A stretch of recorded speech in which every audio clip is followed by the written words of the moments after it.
Hello everyone and welcome to Slipjoint Sawyer. Today we're going to be taking a look at another new knife from the Rough Rider Spades series. As you can see from the packaging here, you've got Rough Rider with the RI spelling. We have that Spades, which is actually the shield there in the centre of the box. We have the sort of the cards background, so you've got Ace, King, Queen, Jack, etc. And this is the black Appaloosa bone. On the front we have the 30 years Rough Rider, always high quality handmade. You can see from the side here we're looking at the Rough Rider Black Appaloosa capital Intern, and that is model number RR2489. Of course, this is a product of China and it has the cancer and reproductive harm on there as well. And again, the model number again on this side with the barcode number 2. Comes in the standard magnetic style box with all Rough Rider knives. You can see we have Rough Rider with the RI spelling on the back there. Knife comes in a little baggie inside this little foam cut sort of section. Holds the knife in there really secure. If I pop it in there I can show you what I mean. So it comes to you inside the bag like this, and you know it's going to rattle around, it's not going to come out. It's nice and secure in there on its way to you, which is a great thing really. And it's a nice sturdy box as well, so it could take a bit of a hit and you know your knife's not going to get damaged. So here it is, the capital Intern. We're looking at a closed length of 3.3 inches, maybe nearly 3.4, so we'll go with 3.3 inches closed. Of course, we have that beautiful Appaloosa dyed bone, so it's like white smooth bone with black dye, putting it in bits. Leaves that really attractive finish on the bone. I really love this series. It's definitely one they've nailed, and they've really knocked it out of the park with this series. You can see we have the nickel silver Spades shield there with nickel silver pins, all of which are exceptionally flush, along with the black G10 underliners which run along the underside of the bone and then up the sides either side. We have nickel silver bolsters either end, squared off, and the one line on each. Transition's perfect. All I can really feel is obviously the ring, because it goes down quite a bit. Really nicely done on the front. I can't feel any sharp edges at all, even on those squared bolsters, all done really well. Back springs, another fantastic example of what Rough Rider can do. You see no gapping at all whatsoever.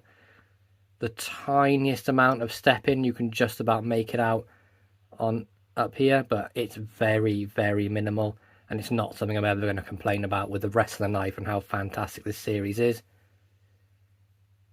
You can see we have the steel back springs as well and the brass liners.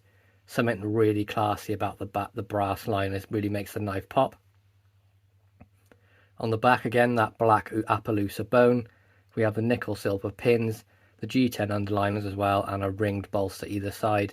Pretty much identical, squared off, and again, transitions absolutely perfect. You can't feel a thing, honestly. Going from across the whole bone, you wouldn't know there was pins there if your eyes were closed. You would never notice.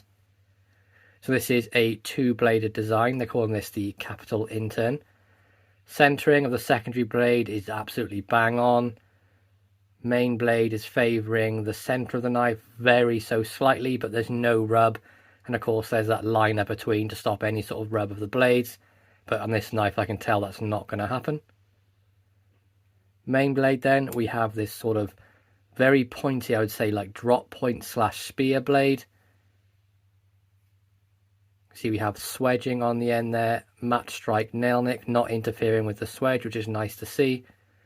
We have the Rough Rider 30th anniversary tang stamp, which is the diamond with the Rough Rider in the middle, and then 30 just above. You can just about make that out. This of course has 440A steel, really excellent grind on this as well. Maybe a little bit heavy at the tip, but I tell you, this series, all the knives have come really sharp, like screaming sharp. We have the polished finish, and there's a nice sharpening choil on the front there as well. On the back, swedging again, that mirror finish. Edge pretty much identical to the front, really well done, a little bit heavy on the tip. But as long as it comes razor sharp out of the box, I'm not too concerned with the edge, as long as it's not massively out of plumb or massively, wonky. You can see the model number and the blade still on the back there. You have 440A And then the model number is RR2489, and you can see China there for the country of origin.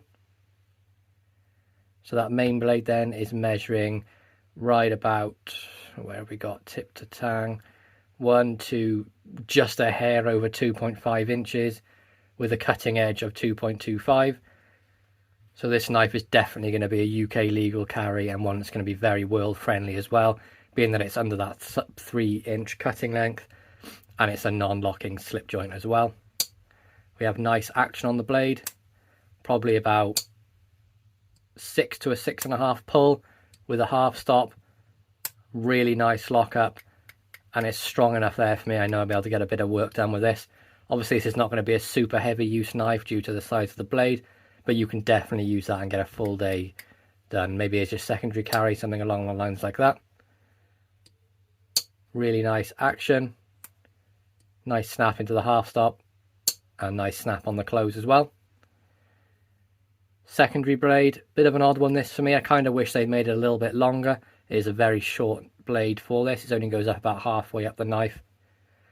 But it's this little sort of, I don't know, cross between a coping, a sheep's foot, and a Warncliffe. I guess it's more Warncliffe-y.